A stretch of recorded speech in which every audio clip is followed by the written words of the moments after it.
La Terre de la Réunion, c'est un éco-village situé dans les Laurentides, à Sainte-Lucie-des-Laurentides. C'est en fait un développement domiciliaire qui regroupe près de 14 résidents qui ont tous à cœur l'environnement et la vie communautaire. En temps de pandémie, ce type de village nous a semblé vraiment intriguant, donc on est allé rencontrer les personnes qui se rattachent à ce mode de vie-là.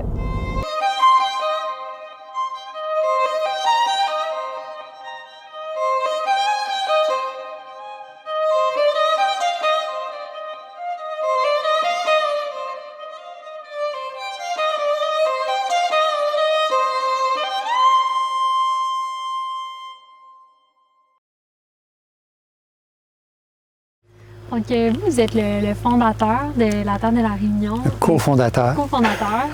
Comment ça a commencé, cette idée-là, et comment ça a parti? Bien, je suis dans la construction depuis très, très longtemps, mais vraiment depuis longtemps. J'ai toujours rêvé. J'étais abonné à la revue La Maison du 21e siècle d'André Fauteux, justement, qui est dans les Laurentides. Puis ça me fascinait, tout ce mouvement-là, de prendre des produits qui sont plus écologiques, moins de choses toxiques à l'intérieur des maisons. Donc, j'ai lu beaucoup à ce niveau-là. Puis, il y a beaucoup d'éco-villages à travers le monde qui se partaient. Et lorsqu'on en a vu près d'ici, j'ai vraiment vu qu'il y avait des lacunes immenses. Surtout au niveau des routes en montagne. Tu sais, ça peut être quelque chose qui est très dévastateur pour la nature. Faire une route en montagne, si c'est pas bien fait et les pentes sont trop abruptes, bien, ça crée des genres de rigoles qui amènent des sédiments dans les lacs, puis les rivières. Donc, je me suis vraiment intéressé à l'écologie, puis de faire les choses de meilleure façon.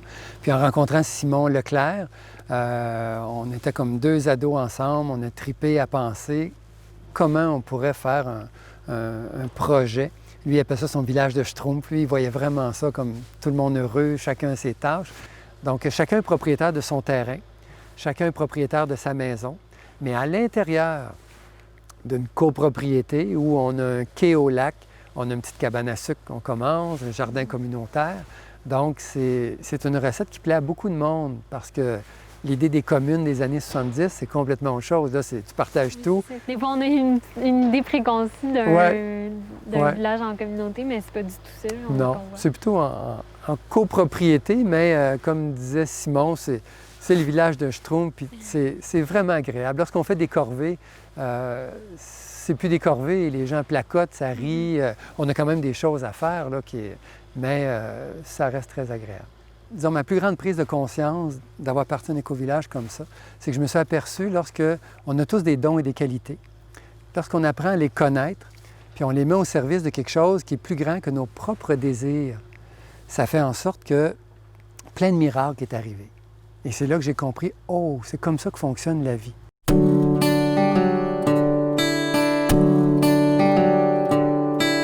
Ça fait combien de temps que vous êtes installé ici?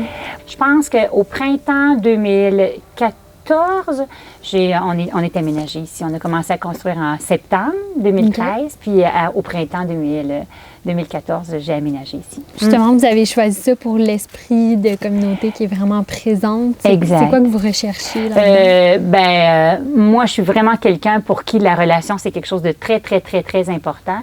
Puis, je voyais la possibilité de mettre en commun nos forces, puis de faire en sorte que qu'on aille chercher le meilleur de chacun de nous. Moi, j'avais le goût d'offrir quelque chose que je savais que je portais, puis en même temps, je sais bien que j'ai des limites, puis qu'en groupe, tout est possible. Vous êtes prof de yoga, vous m'avez l'air quand même zen. Je vois que la maison ici, elle reflète quand même votre personnalité. Comment est-ce que c'est important pour vous que votre maison, ça soit vraiment, qu'elle reflète bien votre personne? Moi, j'adore ma maison. J'adore ma maison. Puis c'est drôle parce que les gens qui viennent chez moi, ils me disent tout le temps, hey, je trouve que ta maison, elle te ressemble, Lily. Je voulais qu'il y ait de la lumière, je voulais que ce soit assez zen, je voulais pas que ce soit trop rempli. Puis c'est sûr que ici, on a la chance puis le privilège d'avoir une designer de qualité. Fait que c'est sûr qu'on s'en sert, un peu de génie. Fait que puis Julia a mis la main à la pâte. pense pour la plupart des maisons qui ont été construites ici, bien entendu pour la sienne, mais aussi pour plusieurs des maisons ici. Les maisons ne se ressemblent pas nécessairement, mais ils sont vraiment le reflet de chacun de nous. Donc, cette Julie que Lily parlait, c'est une designer de Montréal qui est venue s'installer ici dans les Laurentides. Elle a designé sa propre maison ici, mais elle a également mis sa touche sur presque toutes les maisons. Donc, on s'en va la rencontrer pour lui en parler. Donc, c'est toi qui as participé au design d'un peu de toutes les maisons ici? Oui. Chaque personne avait des besoins différents. Au début, travaillant à Montréal, j'avais moins de disponibilité pour pouvoir dessiner au complet des maisons. Donc, j'ai participé dans la mesure du possible pour aider les gens dans leur conception, puis dans surtout peut-être le design de l'intérieur de la propriété pour que ça leur ressemble. Puis, avec le temps, je me suis mis à faire du design de maisons écologiques. C'est maintenant mon métier. Donc, suite à la construction de ma maison, donc maintenant, j'accompagne ceux qui le veulent, qui veulent se joindre au village à participer à la construction puis la conception de l'ensemble de leur maison avec leurs besoins. Donc, ta maison, c'est toi qui l'as conçue au complet. Elle est carboneutre. Qu'est-ce que ça signifie, ça? Puis qu'est-ce que ça implique un domicile carboneutre? Dans le fond, à partir du moment où est-ce qu'on crée un projet, on crée du carbone. Je pense qu'on existe puis on crée du carbone, donc ça, on y échappe pas.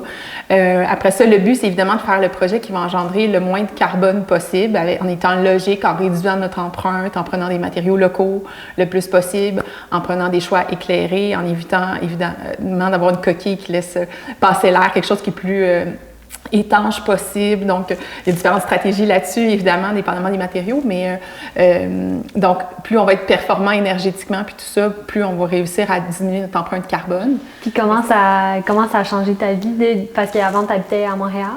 J'habitais sur la Rive-Sud, de Montréal. Je travaillais à Montréal. Donc, vraiment, c'est le rythme de vie qui est vraiment pas le même.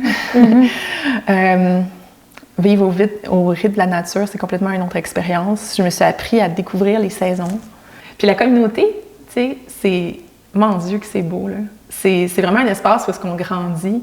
On a tous les points de vue, de toutes les couleurs, de tous les âges, de toutes les générations, de toutes les situations de vie. Puis tu regardes ces gens-là qui deviennent des amis, qui deviennent une famille. Puis les liens sont tellement forts que je trouve que ça, c'est une école de la vie incroyable. Puis apprendre à être un meilleur de soi aussi. Apprendre à communiquer beaucoup, apprendre à se respecter, puis à nommer, puis à être capable d'affirmer ces choses. Ça nous rend meilleurs. Puis je trouve que, au contraire, ça crée des liens puis des relations qui sont encore plus solides, tu sais, avec beaucoup de vécu.